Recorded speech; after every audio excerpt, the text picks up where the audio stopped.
Panorama group, जो सोचता है वो करता है। आपके अपने सपनों का आशियाना। नमस्कार, मेरा नाम ज्ञानेश्वर है और आपने देखना शुरू किया है लाइव सिटी। मेरे साथ है अजीत द्विवेदी जी। परिचय की जरूरत तो आज तो नहीं ही है, क्योंकि पिछले 6 महीनों से हम लोग क्या कह रहे थे, लोग क्या समझ रहे थे, क्या छिटाकसी हो रही थी, क्या टिप्पणी हो रही थी। लेकिन आज 14 नवंबर के दिन जब बिहार का जनादेश आया है, तो हम लोगों ने यह प्रमाणित किया है कि ऐसा कुछ भी नहीं है कि चुनाव को पढ़ा नहीं जा सकता है, मतदाताओं के मिजाज को समझा नहीं जा सकता है। ऐसी कोई बात नहीं है। केवल आप निष्कपट रहिए, निश्चल रहिए। और हम लोगों के ऊपर चुनौतियां, जवाबदेही ज्यादा थी, क्योंकि चौकीदारी थी और एक पार्टी ने तो दुश्मनी ही मोल ले ली थी। साफ तौर पर बहिष्कार किया गया था कि लाइव सिटीज मत देखो। अरे भाई, जनता के बीच जो था वह हम बता रहे थे। अनुरंजन झा का एक पॉडकास्ट जिसमें उन्होंने चर्चा की थी चंपारण में क्या होता था, इसके बाद तो मेरी जाति बताई जाने लगी। ऐसा लग रहा था कि जाति में चुनाव हो रहा है, लेकिन चुनाव बिहार में हो रहा था। और बिहार का जनादेश 2010 की तरह उसने यह साबित किया कि बिहार की जनता जो है वह भय में नहीं जीना चाहती है, वह खौफ में नहीं जीना चाहती है, वह शांति पसंद जनता है, वह अमन पसंद जनता है।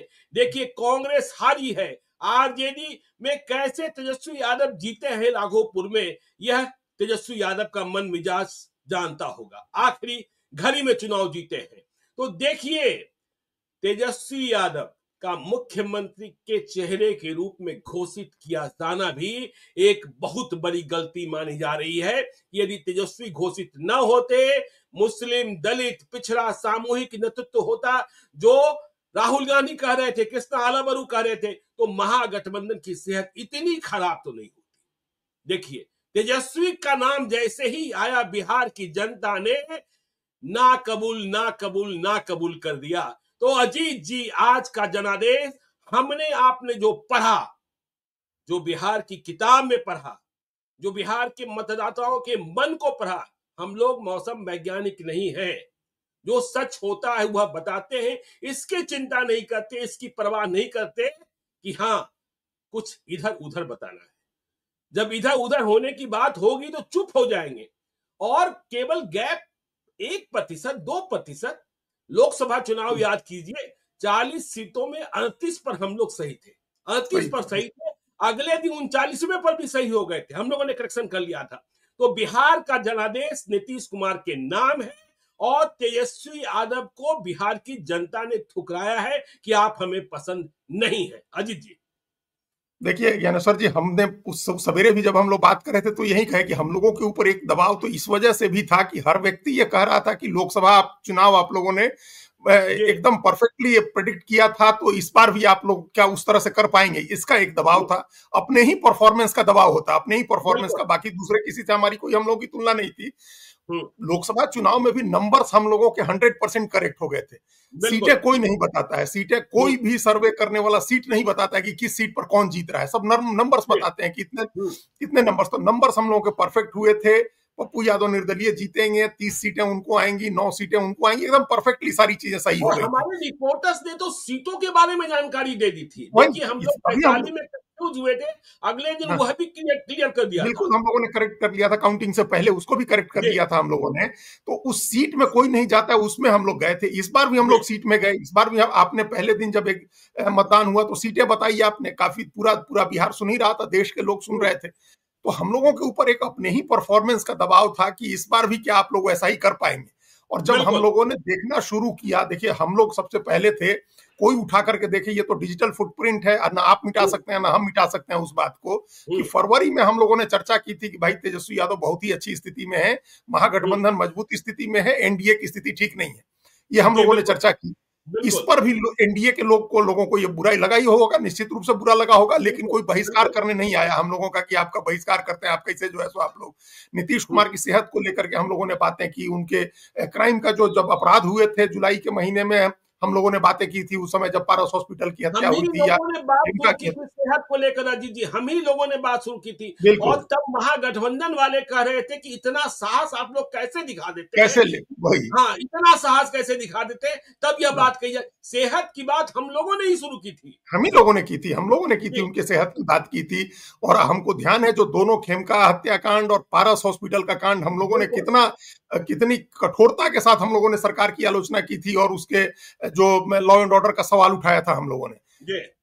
लेकिन उसके बाद जब चीजें बदलने लगी, जब सरकार की योजनाएं घोषित होने लगी, जब बिजली के बिल माफ करने की खबर आ गई कि बिजली का बिल सरकार माफ कर देगी प्रशांत जुलाई किशोर से का ही, अगस्त तूफान में खत्म होने लगा। प्रशांत बिल्कुल। किशोर का और तूफान खत्म होने लगा। वही प्रशांत किशोर की भी आलोचना हम लोगों ने, जब जब वो फेल हुए गांधी मैदान की बिल्कुल। रैली में, हम लोगों ने सबसे ज्यादा उस बात को लेकर के, और उतना ब्रूटल तरीके से किसी ने नहीं उस बात की जी, आलोचना की कि भाई कैसे वो अपने अपने कार्यकर्ताओं के झूठे वादों को नहीं समझ सके।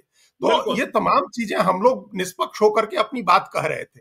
जब ये लगा कि बिजली का बिल फ्री होने लगा, फ्री कर दिया गया, जब सोशल सिक्योरिटी के पेंशन बढ़ा दिए गए, जब मानदेय बढ़ाए जाने लगे, मतलब सरकार ने जब खजाना खोल दिया, तब हम लोगों ने इस बात को कहा कि एक तो ऐसी नाराजगी नहीं थी कि जिसको दूर नहीं किया जा सके, ऐसी नाराजगी नहीं थी कि नीतीश कुमार को उखाड़ फेंकना है, ये नाराजगी नहीं थी। बिल्कुल। जो बिल्कुल। थोड़ी बहुत नाराजगी थी वो अपने ही लोगों में थी। तो अपने लोगों की उस नाराजगी को दूर करने के लिए ये सरकारी खजाना खोला गया, योजनाएं घोषित की गई, और उन योजनाओं के आधार पर वो नाराजगी दूर हो गई। जो थोड़ी बहुत नाराजगी नीतीश कुमार से या एनडीए से थी, वो दूर कर लिया। उसके बाद तो साफ दिखने लगा, साफ दीवार पर लिखी हुई इबारत थी ज्ञानेश्वर जी। एक खटका सिर्फ तब था कि अलायंस में कहीं घिचपिच ना हो जाए, अलायंस में बिल्कुल। दिक्कत ना हो जाए, कहीं चिराग पासवान फिर अलग ना हो जाए, कोई ऐसी स्थिति ना आए। जब जी। वो भी हो गया, जब सीट का बंटवारा हो गया, तब तो साफ साफ दीवार पर लिखा हुआ था कि क्या मैंडेट आने जा रहा है। साफ साफ लिखा हुआ था कि महागठबंधन बहुत पिछड़ रहा है, एनडीए आगे जा रहा है। हालांकि तब 2010 के मैंडेट टाइप का नहीं दिख रहा था, लेकिन जब वोटिंग हुई और महिलाओं का वोट जब 8-9% ज्यादा हुआ, तो उसके बाद क्या कंफ्यूजन रह गया था। उसके बाद तो कोई कंफ्यूजन नहीं रह गया था। बिल्कुल।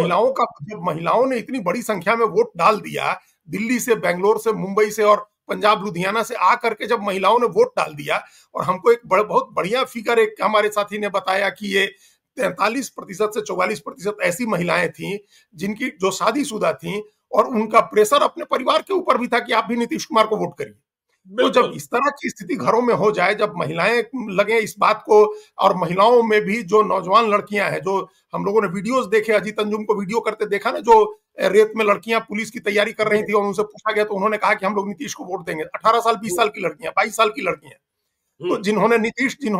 जिनके कहा जा रहा था कि जैन जी के ऐसे लोग जिन्होंने जंगल राज नहीं देखा है, वो क्यों जंगल राज से प्रभावित होंगे। तो जंगल बिल्कुल। राज तो लड़कियों ने नहीं देखा था, जंगल राज उनका कंसर्न भी नहीं था, लेकिन उनको अपनी सेफ्टी का कंसर्न था कि हमारी सुरक्षा, हम अपने को सुरक्षित महसूस करते हैं, रात में कहीं हम जा सकते हैं। 12 बजे रात को आप ही 12 बजे रात को कॉफी पीने गए थे, आज से 20 साल पहले आप सोच सकते थे क्या कि कॉफी पीने चले जाए रात में। आपने बिल्कुल सही कहा कि 12 बजे रात को मैं कॉफी पीने गया था। हम्म, देखिए, मैं आज जब दफ्तर को आ रहा था तो मेरी पत्नी ने कहा कि यदि नतीजे कुछ इधर उधर होते हैं तो सावधानी से घर आइएगा। और देखिए, हाँ, और देखिए देखिए मैं निशाने पर था। आपको क्या बताऊं अंदर की पीड़ा, जब इन लोगों ने मेरा बहिष्कार किया, अजीत जी, हम्म। सार्वजनिक तौर पर फेसबुक पर पोस्ट करके मेरी किया, और जाति अपने ट्रोल्स को पीछे छोड़ा, गालियां देने के मैं लिए वो ट्रोल्स मैं वही गालियां दे रहे। मैं वही बता रहा हूँ, जब गालियां दी जाने लगी, मैं बहुत ही, मतलब क्या पीड़ा है मेरे भीतर। जब गालियां दी जाने लगी, पत्नी को कोई गाली तो देता नहीं है, माँ बहन बेटी को देता है। हाँ, मेरी हाँ। मेरी माँ जिंदा नहीं है, उनको गालियां दी जा रही थी। मैं कमेंट्स नहीं पढ़ता हूँ, मैंने कुछ गालियां शेयर की थी। मुझसे ज्यादा परेशान मेरी बहन, मेरी बेटियां और मेरे दामाद थे। मेरे दामाद एक हैं जो नोएडा में रहते हैं, उनके एक मित्र हैं जो भोपाल में रहते हैं। अब वे जानते हैं कि ये मेरे मित्र के ससुर हैं। उन्होंने मेरे जन्मदिन के दिन मुझे फेसबुक पर बधाई दी। मैंने उसे भी नहीं पढ़ा, पढ़ा भी होगा तो मैं पहचानता नहीं था। हजारों कमेंट्स आते हैं। फिर मेरे दामाद ने देखा कि वही उनका मित्र इस प्रकरण के बाद मुझे लगातार गालियां लिख रहा है कमेंट्स बॉक्स पे। तो मेरे दामाद ने उन्हें फोन किया भोपाल में, वो भी सॉफ्टवेयर इंजीनियर है, कि भाई तुम्हें क्या मतलब हो गया, हाँ। तुम्हारा क्या बिगड़ गया जो तुम गाली दे रहे हो। तो उसने कहा कि आप अपने ससुर जी से मेरी ओर से माफी मांग लीजिएगा। मैं देखिए आरजेडी का ट्रॉलर हूं, मुझे गालियां लिखने के लिए कहा गया है और मेरे पास ये गालियां भेजी गई है, इसलिए मैं गालियां लिख रहा हूं। सोचिए क्या पीड़ा रही होगी, क्या पीड़ा रही होगी कि तो इस आपका तरह से अहंकार इतना बढ़ गया, बगैर सत्ता में आए हुए, बगैर सत्ता में आए हुए। और हाँ? एक बार भी उस समय उस पूरे प्रकरण में ज्ञानेश्वर जी एक बार भी अगर उस आरजेडी के लोगों ने अप्रोच किया होता कि ये जो आप खबर चला रहे हैं इसमें ये तथ्यात्मक त्रुटि है या इस बिल्कुल पर हमारा ये पक्ष है, पहला जी, तो यही तरीका होता है ना कि आप अपना पक्ष रखेंगे कि भाई हमारा ये पक्ष है या इसमें ये बिल्कुल। तथ्यात्मक त्रुटि है, आप इसको ठीक कर लीजिए। ये हम्म। सामान्य प्रक्रिया है भाई, इतनी पुरानी पार्टी है, 25 साल की पार्टी, इन लोगों को पता नहीं है, ये आइडिया और नहीं है। मेरा छोड़िए न्यूज 18। देखिए, यदि मैं डिजिटल का सबसे बड़ा प्लेयर हूं बिहार का, तो न्यूज 18 सबसे बड़ा रीजनल चैनल है। उनका 2 महीनों से बहिष्कार कर रखा था इन लोगों ने, उनका 2 महीनों से बहिष्कार कर रखा था। जब मेरे साथ बहिष्कार हुआ तो एक भद्रजन ने लिखा मेरे बारे में कि हाँ ऐसा नहीं वैसा नहीं, तो मुझे लगा कि उस चैनल का कहीं हो गया ठीक, संबंध हो गया, इसलिए वो लिख रहे हैं। फिर मालूम हुआ 15 दिनों बाद उनका फोन आया कि आपसे कुछ संबंध सुधरे क्या? मैंने कहा मेरा तो कुछ नहीं है, मेरा तो वैसा ही है जैसा पहले था, आपका सुधर गया ना? तो उन्होंने कहा ना ना ना ना ना, बताइए अभी से ये लोग हैं, सत्ता में आएंगे तो क्या करेंगे? सोचिए ये स्थिति थी अजीत जी। नहीं तो ये असली असली समस्या यही है कि ये मान रही थी पार्टी की हम लोग सत्ता में आ रहे हैं, हमारी सरकार जी ये हमेशा जी मानती है आरजेडी की हम सत्ता में के इंतजार में बैठे हुए हैं। और आपने देखा नहीं वो वीडियो, आज सब आदमी उसको ट्रोल कर रहा है, उस संजय यादव को आज हर आदमी ट्रोल कर रहा है उनका वीडियो दिखा करके, जो वीडियो में दर्शक के रूप में बैठे हुए हैं किसी कॉन्क्लेव में और तेजस्वी यादव से पूछ रहे हैं कि अगर आप शपथ लेंगे तो उस शपथ, कोई कह रहा है कि मुख्यमंत्री तो बन जाए पहले, तो वो कह रहे हैं कि नहीं मुख्यमंत्री तो बन ही गए, चुनाव तो जीत ही गए हैं वो, जी अगर आप मुख्यमंत्री बन जाएंगे तो क्या भाजपा शासित राज्यों के मुख्यमंत्रियों को अपनी शपथ में बुलाएंगे? ये संजय यादव पूछ रहे थे। बिल्कुल अब आप बिल्कुल। सोचिए क्या समझदारी है, और वो किस तरह का सवाल था, किस तरह की तैयारी थी आपकी, इस तरह के आप किस मुगालते में थे कि आप चुनाव जीत गए हैं, आप शपथ लेना है आपको, आप किसको बुलाएंगे किसको नहीं बुलाएंगे, आप ये तय कर रहे थे। और कल अगर इस देखा ना, माइंड कल सेट किस में कोई तरीके व्यक्ति का होगा, अहंकार, कल किस तरीके का अहंकार डॉक्टर सुनील कुमार सिंह ने दिखाया था। बट बिहार को नेपाल बना देंगे, बिहार को पाकिस्तान बना देंगे, किस तरीके का अहंकार दिखाया था। और फिर रात बिल्कुल, में तेजस्वी यादव स्वयं आए और उन्होंने कहा कि याद रखना, तेजस्वी बहुत हाँ, लंबे समय तक याद रखता है। याद रहे, हाँ। ये बताइए, अब ये धमकी देना कि आप लंबे समय तक याद रखते हैं, भाई बहुत सारे लोगों को बहुत सारी बातें याद रहती हैं, इसमें क्या बिल्कुल। ऐसी बात हो गई? तो ये याद रखते हैं, ये धमकी देने वाली तो कोई मतलब इसमें आप, हम किसको धमकी दे रहे थे? आप अधिकारियों को धमकी दे रहे थे क्या? आप बिहार के लोगों को धमकी देंगे कि हम आपको याद रखेंगे, बिल्कुल आपने हमको इस बुरी तरह से हरवाया है, अब हम आपको याद रखेंगे, बड़े लंबे समय तक याद रखेंगे, और जब सत्ता आएगी तो हम आपसे बदला लेंगे। भाई जनता जी ने हरा दिया ना, आपने तो नहीं हरा दिया, लाइव सिटीज ने तो उनको नहीं हरा दिया। बिल्कुल। लाइव अरे सिटीज ने, मैं तब भी उनको लाइव दिखाता रहा, उनके प्रेस कॉन्फ्रेंस को कवर करता बिल्कुल रहा, उनके नेताओं को कवर करता रहा, उनकी भाई, सभाओं को कवर करता रहा।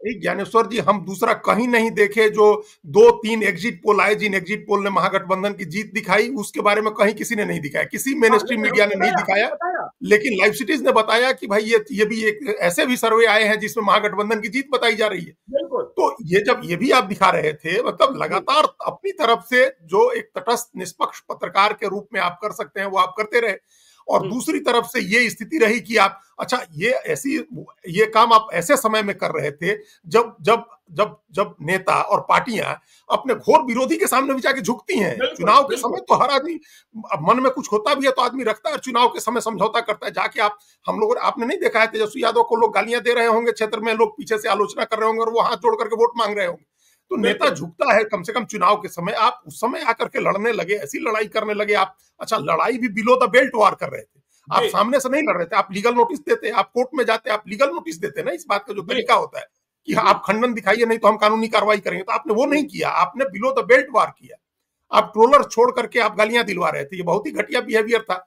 लेकिन अब ये एक चावल का दाना उठा करके, जैसे लोग समझ लेते हैं कि बटलोही में दाल, ये चावल पका या नहीं, उस तरह से एक इस बिहेवियर से भी प्रमाणित होता है कि बिहार के लोग जो आपके बारे में, आपकी पार्टी के बारे में जो धारणा रखते हैं वो गलत नहीं रखते हैं, ये बिल्कुल। इस पार्टी की हकीकत है, ये सच्चाई है, और ये बदल नहीं सकता है।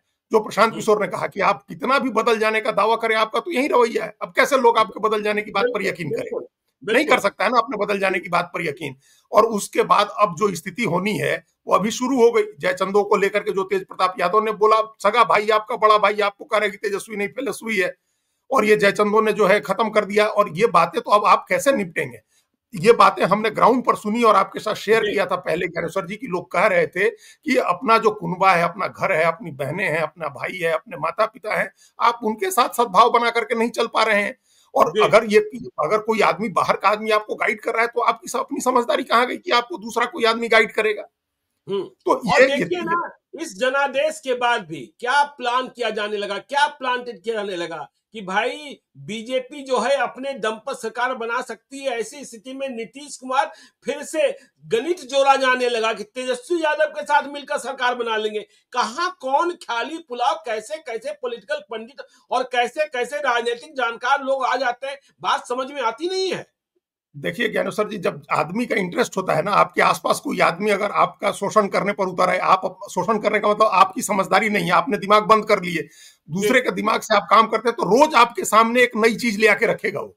हम्म। ये भी हो सकता है और आप उसके मुगालते में फंसे रहिएगा। जैसे जैसे हम देख रहे हैं पिछले 11 साल से राहुल गांधी के सामने कैसे गाजर लटकाई जाती है कि अब तो ये हो गया, अब तो ये हो गया, आप तो विश्व नेता हो गए, आप तो जननायक हो गए, अब तो आपने उखाड़ फेंका नरेंद्र मोदी को। तो इसी मुगालते में वो 11 साल से घूम रहे हैं। यही तेजस्वी यादव का है कि अब तो आप ऐसे बन जाइएगा, वैसे बन जाइएगा। बाद में नीतीश कुमार कहाँ जाएंगे, अब बीजेपी नहीं बनाएगी, नीतीश कुमार आपको बना लेंगे। अरे सब सारी चीजें वहां तय हैं, एक प्लान के हिसाब से है। और आज अगर बीजेपी जिस स्थिति में पहुंच गई है ज्ञानेश्वर जी, जितनी सीटें बीजेपी ने जीत ली है, बिल्कुल। अब बिहार की राजनीति उसके कंट्रोल से बाहर नहीं जा रही। अब जी बिहार की सरकार, अब पहले वाली जो स्थिति थी, हम आज यही सोच रहे थे ज्ञानेश्वर जी कि नीतीश कुमार जितने ताकतवर और जितनी राजनीतिक मोल भाव की शक्ति उनकी 43 सीट पर थी, उतनी 83 सीट पर नहीं है। नहीं है, 43 बिल्कुल सीटों नहीं, पर जितनी उनकी बिल्कुल नहीं। शक्ति थी, वो 83 सीट पर नहीं है।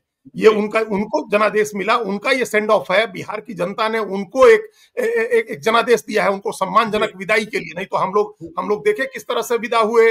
नवीन पटनायक जैसा बड़ा नेता, जी कैसी विदाई हुई उनकी, बिल्कुल। कितना मतलब हार गए, वो जनादेश नहीं मिला उनको। शरद पवार हम्म। जैसा बड़ा नेता, और आखिरी चुनाव, संभवतः आखिरी चुनाव था, जनादेश नहीं मिला उनको, जी बिना जनादेश। तो ये तमाम चीजें जो है हम लोग देखे हैं। नीतीश कुमार को बिहार की जनता ने, और हम कह रहे थे किसी को कि बिहार की जनता कृतज्ञ नहीं है, बिहार की जनता कृतज्ञता ज्ञापन करना जानती है, तो उन लोगों ने दिया नीतीश कुमार को। लेकिन अब दूसरे लोगों को जिस तरह से खत्म कर दिया, जैसे आरजेडी खत्म हो गई, जैसे लेफ्ट खत्म हो गया, जैसे कांग्रेस पार्टी खत्म हो गई, तो अब कोई स्थिति ही नहीं बची कि बीजेपी के हाथ से राजनीति बाहर चली जाए। अच्छा, अब राजनीति बीजेपी के हाथ में।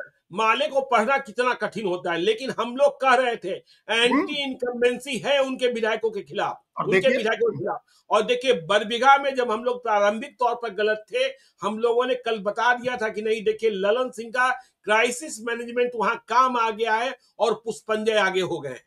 हाँ हाँ, वो तो बता दिया था हम लोग। पुष्पंजय ही जी लड़ाई में है, जो वो तीसरा त्रिकोणात्मक लड़ाई वाली बात है, वो अब खत्म हो गई है।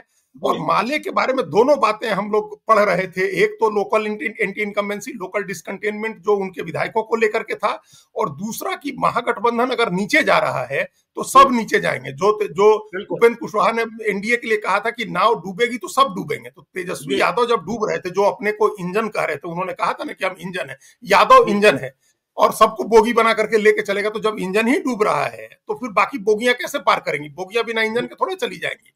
तो जब एक गठबंधन का पूरा गठबंधन डूब रहा था तो सबको डूबना था। और लोकल एंटी इनकम्बेंसी भी थी माले के विधायकों के खिलाफ, और कई तरह के आरोप लगे थे, वो भी हम लोग डिस्कस कर रहे थे। तो जब पूरा गठबंधन डूब गया, अब किसी के पास कोई पूंजी नहीं बची, तो अब आप किसके भरोसे? ओस चाटने से प्यास थोड़ी बुझती है। आपके पास 33-34 महागठबंधन के विधायक हैं, तो उससे आप क्या भूमिका निभा सकते हैं बिहार में?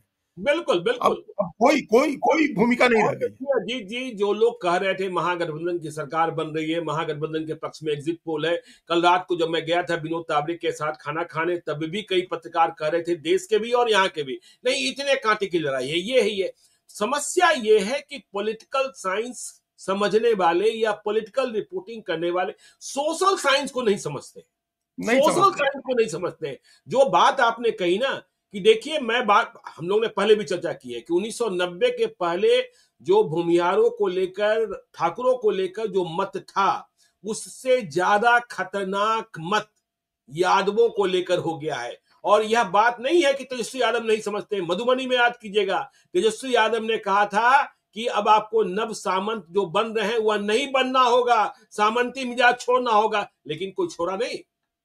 हाँ, तो नहीं छोड़ा। और इस बात को, जो सोशल कॉन्फ्लिक्ट होता है, उसको समझने की जरूरत है। देखिए, समाज से बाहर हम दो बातें हम हमेशा कहते हैं कि बिहार, हम लोग जो पूरा हम समाज है, वो इंडिविजुअल में नहीं रहता, अकेले में नहीं रहता। ये कोई अमेरिका यूरोप नहीं है कि हम अकेले हैं और हमारे बच्चे अलग हैं और हमारी पत्नी अलग है, ऐसा नहीं होता। हम लोग परिवार में रहते हैं और परिवार के वैल्यूज इस तरह के हैं जिसमें हम अपने बच्चों को हम अपने जीवन की बातें बताएंगे। तो अगर हमने देखा है अपनी आंखों से जो जंगल राज के समय होता है तो हम अपने बच्चों को बताएंगे और वो हमारी बात पर यकीन करेंगे। ऐसा नहीं है कि वो कोई दूसरा कह रहा है, इतिहास की किताब में पढ़ने की जरूरत नहीं है, वो हम ही बताएंगे। तो हम जब वो ट्रांसफर होगा, जब वो बातें ट्रांसफर होंगी, फिर ये कोई कैसे कह सकता है कि जिन लोगों ने नहीं देखा है वो वोट कर देंगे। तो ये जो हम बार बार कह रहे थे कि भाई आप जो कहते हैं कि लालू यादव के समय में लोग खटिया पर नहीं बैठने देते थे, तो ये कितने लोगों ने देखा है? आज पिछड़ी जाति और अति पिछड़ी जाति के नौजवानों ने तो नहीं देखा है, जिनकी उम्र 20 साल 25 साल 30 साल है, उन्होंने तो नहीं देखा है। लेकिन वो कैसे क्यों यकीन करते हैं? क्योंकि उनके पूर्वजों ने ये बात उनको बताई है, इसलिए वो यकीन करते हैं। और आज हम उस दिन हमने कहा था और बिना तमाम आलोचनाओं की परवाह किए बगैर कहा था कि आप मनुस्मृति पर जब तक चुनाव लड़ते रहिएगा आपका भला नहीं हो सकता है। और हमने मनुस्मृति पढ़ रहा था, सोने के पहले पढ़ रहा था, और मैं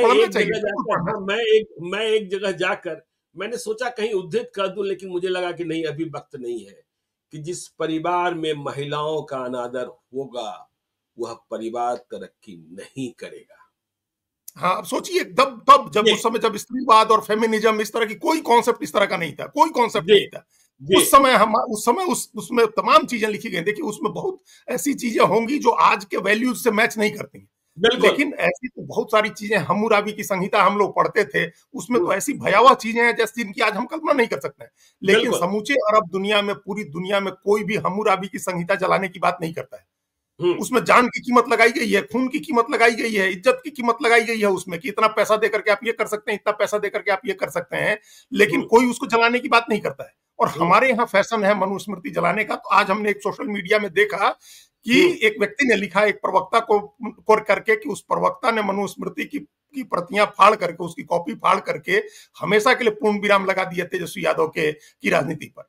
तो ये तो जो चीजें हमारे संस्कृति से जुड़ी हैं, हमारे कल्चर से जुड़ी हुई हैं, आप असहमत होइए उन चीजों से, लेकिन आप अगर बहुत सारे लोग उसकी चीजों को मानते हैं, को बिना जाने आप उसका अनादर नहीं कर सकते। तो हम फैमिली वैल्यूज की जो बातें कर रहे थे कि हमारे फैमिली में, जैसे आप अपनी फैमिली में ट्रांसफर करते हैं, आप बता रहे हैं उन लोगों को कि भाई लालू यादव ने आपको आवाज दिया, तो वो तो जब जन्मा है तब आवाज के साथ जन्मा है, लेकिन आप कहते हैं कि आपको लालू यादव ने आवाज दी। तो वैसे ही बाकी दूसरे लोग जो पिछड़ी जातियां हैं, जो दूसरे दलित जातियां हैं, अति पिछड़ी जातियां हैं, या यादव में भी बहुत सारे लोग हैं जिनके बच्चे मारे गए, जिनके बच्चों का अपराधी बन गए और पुलिस की गोलियों से मारे गए, गैंगवार में मारे गए। वो थोड़े ना नहीं अपने बच्चों को बताते होंगे कि उस समय का कैसा शासन था और आज का शासन कैसा है। हम तो अपने अपने कानों से हम सुन करके आए थे जब वो दलित व्यक्ति को कहते हुए कि हमारे जमाने में दलितों के जंगल राज के समय इतने दलितों के नरसंहार होते थे और कोई पूछने नहीं आता था। जब से नीतीश कुमार आए हैं एक भी दलित का नरसंहार नहीं हुआ। तो अगर ये बातें लोगों के मन में है तो चाहे दलित हो, पिछड़ा हो, अति पिछड़ा हो, वो ट्रांसफर तो करेगा अपनी पीढ़ी को। तो आप इस भ्रम में रहे कि नौजवान पीढ़ी हो गया, जेन जी आपने सुन लिया नेपाल से और उसके बाद लगे जेन जी भजने की जेन जी हमको जिता देगा। जेन जी को अंदाजा नहीं है कि जंगल राज कैसा होता था। आपके जेन जी को अंदाजा है कि लालू यादव के पहले कैसा राज होता था, और दूसरे लोगों के जेन जी को अंदाजा नहीं है कि नीतीश कुमार का राज कैसा है और लालू यादव और राबड़ी देवी का राज कैसा था। तो ये तमाम चीजें इतना फ्लॉड है, सारी चीज। आप अगर इस पर जो इनकी गलतियां हैं, देखिए तमाम पूरी रेसिपी एक होती है कि कैसे आप खाना बनाते हुए खाने को खराब कर सकते हैं। तो वो पूरी रेसिपी थी कि आप कैसे चुनाव को खराब कर सकते हैं, ये पूरी रेसिपी थी। एक तरफ एक रेसिपी थी एनडीए की कि कैसे चुनाव को आप बेटर कर सकते हैं, किस तरह से आप चुनाव जीतेंगे, उसकी क्या रणनीति हो सकती है। एक एक गोटी सही बिठाई गई, सीट बंटवारे से लेकर के, टिकट बंटवारे से लेकर के, बागियों को मनाने तक में सारे काम अमित शाह पटना में बैठ के कर रहे थे। और यहाँ क्या था, यहाँ बिगाड़ने के लिए सारी चीजें कैसे बिगाड़ दे चुनाव। आपने खुद आप हारने के लिए आपने सारी तैयारी की थी कि कैसे चुनाव हार जाए। गच्चा देने वालों को, नीतीश कुमार को गच्चा देने वालों को जनता ने कैसे पाठ पढ़ाया। गिरिधारी यादव के बेटे आरजेडी के प्रत्याशी बने, चुनाव हार गए। संतोष कुशवाहा जिन्हें नीतीश कुमार ने सांसद बनाया और आप भाग गए हैं, और आप चले गए लेसीसी के खिलाफ चुनाव लड़ने। इतने बड़े मतों के अंतर से आप हारे हैं चुनाव।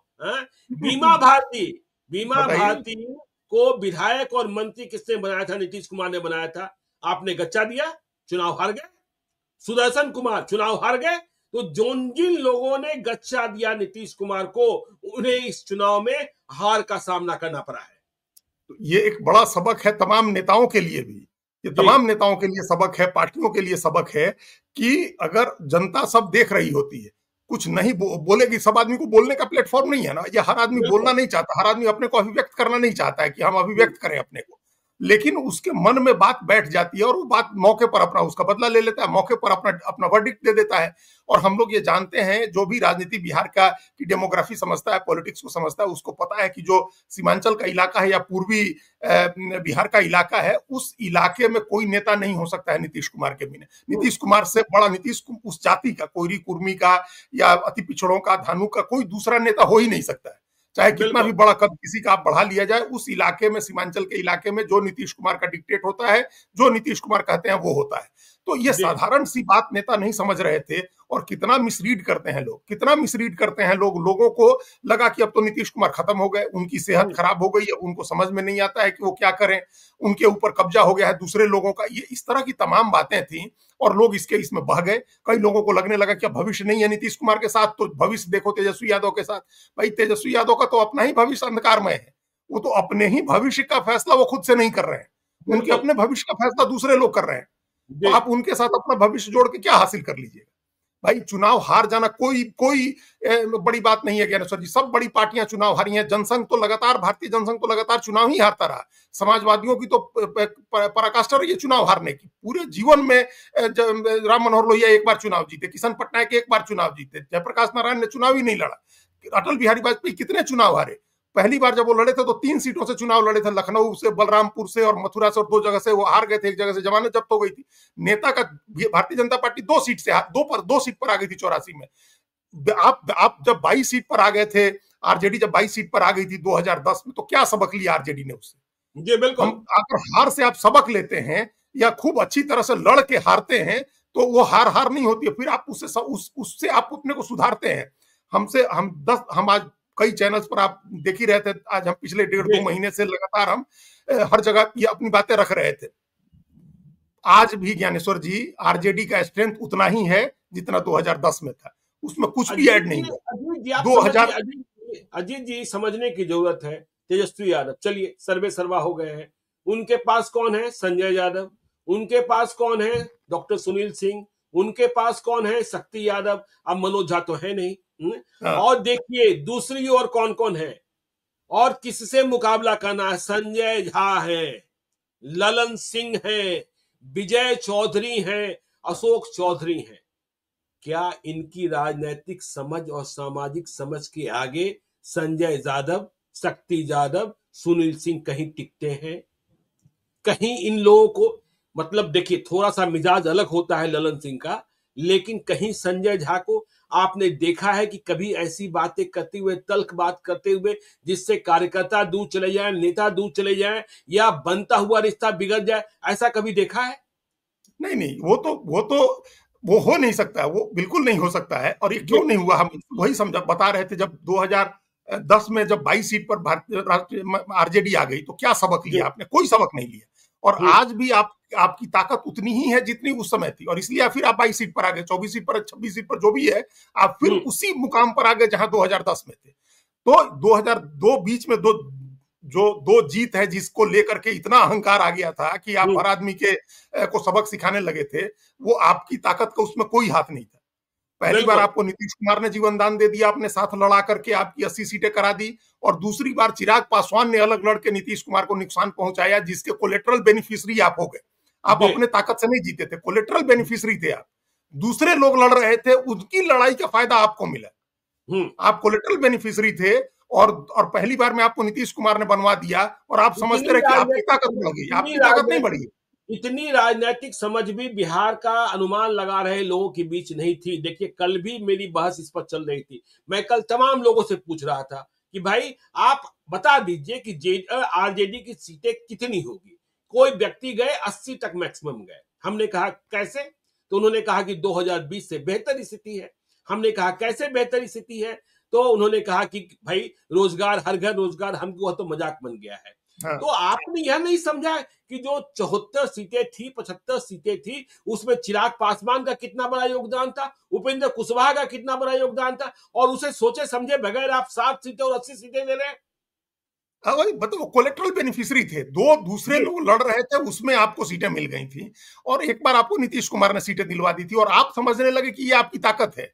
आप इस भ्रम में आ गए कि ये गलतफहमी में आ गए, इस मुगालते में आ गए कि ये आपका स्ट्रेंथ है। अब आपको जी, इससे आगे जाना है। अगर आप ये मान के चलते कि 2010 में जो आपकी स्ट्रेंथ थी वही सच्चाई है, आपकी स्ट्रेंथ उतनी ही है और उसको कैसे बढ़ाएं, तो आप कुछ इस बारे में प्लान किए रहते। आज हम पहले भी कह रहे थे कि जो एडहॉक आपका अप्रोच है, एडहॉक अप्रोच है आपका कि हम इस जाति का उम्मीदवार दे देंगे तो उस जाति का वोट आ जाएगा, इस जाति का दे देंगे जी, तो उस जाति का वोट आ जाएगा, ये नहीं होता है। आप इंस्टीट्यूशनल तरीके से, स्ट्रक्चरल तरीके से आपको कास्ट जोड़ना होगा, वो आप जोड़ते नहीं है। बिल्कुल, कोई स्ट्रक्चरल तरीके से आप कास्ट नहीं जोड़ते हैं, आप एडहॉक तरीके से कास्ट जोड़ते हैं तो एडहॉक नतीजा होगा। जहां आपका हुँ, कैंडिडेट होगा उस जाति का, वहां उसको वोट आया होगा, लेकिन आप उससे जीत नहीं सकते हैं जब तक बिल्कुल, आप एक ब्लॉक के तौर पर कास्ट को जोड़ने का प्रयास नहीं करेंगे। तो कोई राजनीतिक काम नहीं किया गया पूरे 10 साल, 11 साल, 2 बार सत्ता में आई आरजेडी और कोई पॉलिटिकल काम नहीं हुआ, संगठन बनाने का काम नहीं हुआ, लीडरशिप खड़ा करने का काम कोई नहीं किया गया कि नेता कौन खड़ा होगा।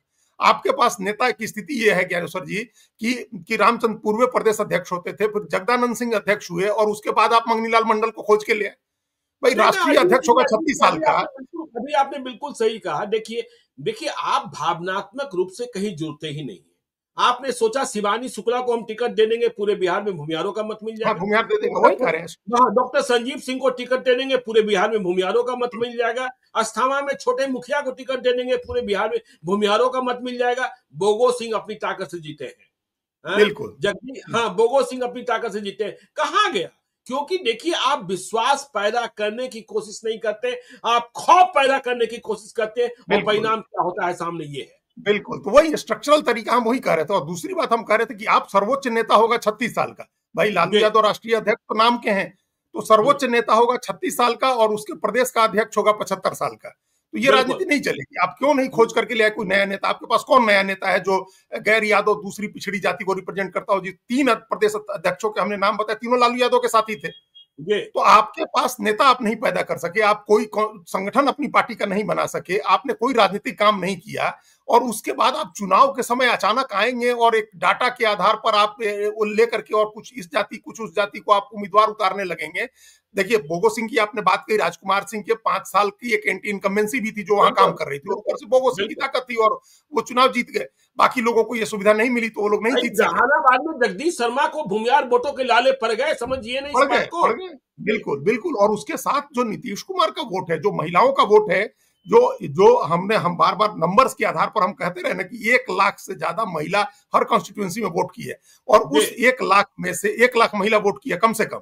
2 हुँ, करोड़ 51 लाख वोट हुए हैं 243 कॉन्स्टिट्यूएंसी में, तो 1 लाख से कुछ ज्यादा वोट है हर कॉन्स्टिट्यूएंसी में जो महिला का बिल्कुल, वोट है। और हुँ, उस वोट में से ज्ञानेश्वर जी 70% वोट गया है एनडीए की तरफ। आप मान के जी, चलिए कि हर कॉन्स्टिट्यूएंसी में उसकी शुरुआत हो रही है 60-70 हजार वोट से। हुँ, तो बिल्कुल। आप कैसे इस बात को काउंट करिएगा? कैसे इस बात को मतलब इसको डिस्काउंट करके आपके पास इसके लिए क्या योजना थी? हम एक दूसरे हम लोग लगातार कहते रहे थे और चूंकि हम लोग को बहुत लोग सुन के फॉलो करता है, बड़े पत्रकार लोग, अच्छे पत्रकार लोग, उन्होंने कहा कि एक सभा देखी जिसमें नरेंद्र मोदी की एक सभा जिसमें 60-70% महिलाएं थी जी, और आप एक सभा आरजेडी की देखी जिसमें 200-250 महिलाएं थी। वो भी हुँ, कहीं एक तरफ सिमटी हुई सी और कहीं कोई उनको, तो आप एक आधी आबादी को आप किसी तरह से अपने साथ नहीं जोड़ पाए, उनको जोड़ने के लिए काम नहीं करते हैं। अत्यंत पिछड़ी जातियों में आप खौफ पैदा करती है, आपकी जो दबंग जाति है, आपकी जाति के जो लोग हैं, वो सोशल कॉन्फ्लिक्ट में आप हायर पेडेस्टल पर हैं, तो आप उसमें कॉन्फ्लिक्ट पैदा करते हैं, खौफ पैदा करते हैं, तो कैसे आप वोट जीत जाएंगे, कैसे चुनाव जीत जाएंगे? जो आपकी ताकत है 32-34% वोट की, उससे आप 20-22 सीट की पार्टी बने रहेंगे। इससे ज्यादा की पार्टी बिल्कुल, आप नहीं बन सकते, कभी नहीं बन सकते हैं। मतलब ये सिर्फ जी, आज की बात नहीं कर रहे हैं। जब तक आप इसमें कोई नया वोट नहीं जोड़ेंगे और वो नया वोट ऐसे नहीं जुड़ेगा कि किसी दिन आपके वो एडहॉक तरीका है उम्मीदवार बना देना। हुँ, स्ट्रक्चरल तरीके से आपको बनाना होगा, आपको जिम्मेदारी देनी होगी, संगठन में पद देने होंगे, लगातार उनके लिए काम करना होगा और जमीन पर उतर करके अगर आप, इससे बड़ी इनेबिलिटी क्या हो सकती है कि एक व्यक्ति नीतीश कुमार जो 20 साल से सत्ता में है, आप उनके खिलाफ कोई एंटी इनकम्बेंसी नहीं पैदा कर सकते, कोई एंटी इनकम्बेंसी नहीं पैदा कर सकते, आप उसी पर अड़े रहते हैं। स्थानीय कारण छोड़ दें सुमित सिंह की हार का, तो एक मंत्री चुनाव नहीं हारा है। सोचिए नीतीश कुमार की सरकार के प्रति लोगों ने क्या भरोसा जताया है।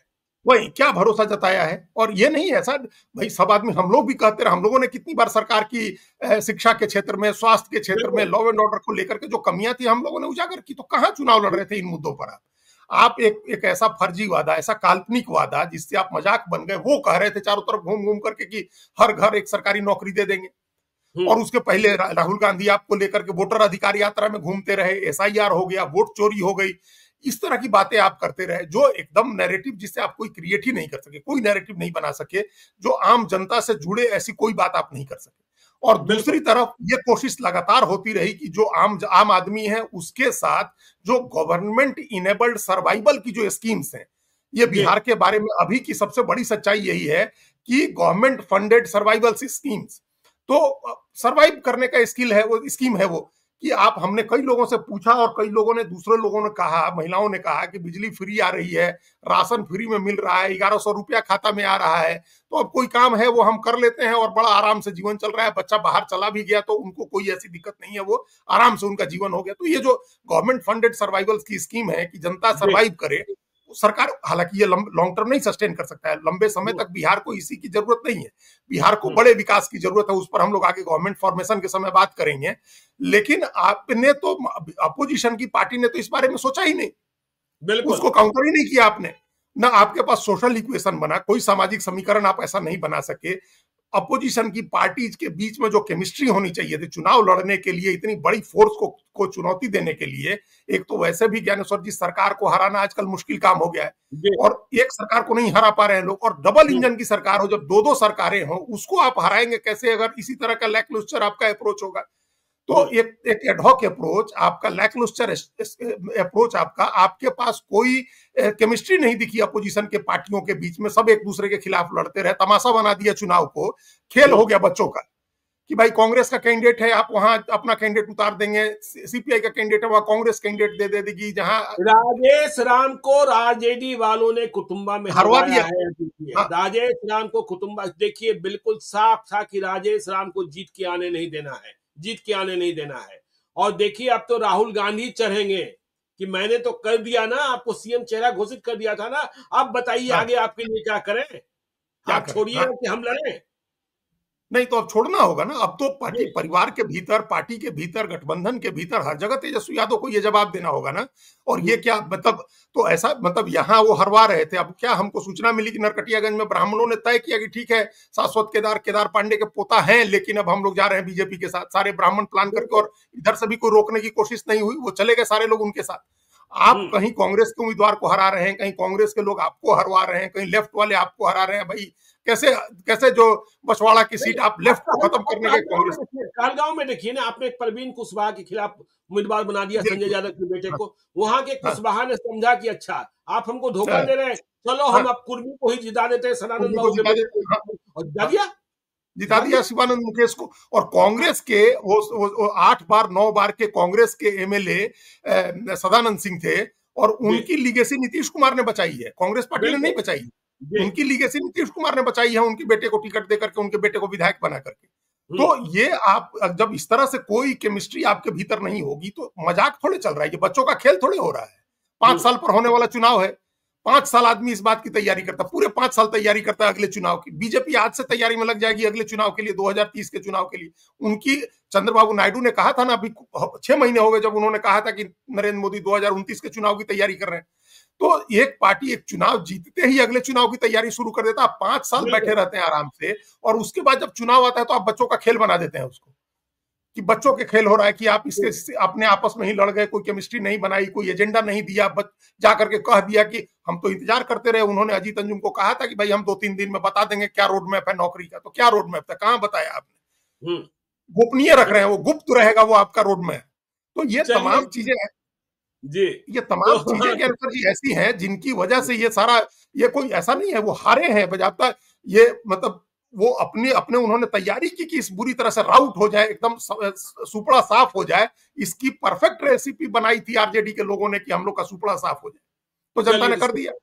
सुपरा साफ होने की रेसिपी बनाई थी और सुपरा साफ हो ही गया। आगे क्या होगा नहीं होगा यह पता ही नहीं है। तो बिहार का जनादेश हम बिहार की जनता को सलाम करते हैं कि आपने बम्पर वोटिंग की। चुनाव आयोग का धन्यवाद करते हैं कि एक भी बूथ पर पुनर्मतदान की जरूरत नहीं हुई। तो बिहार की जनता जिंदाबाद। देखते रहिए लाइव सिटीज को।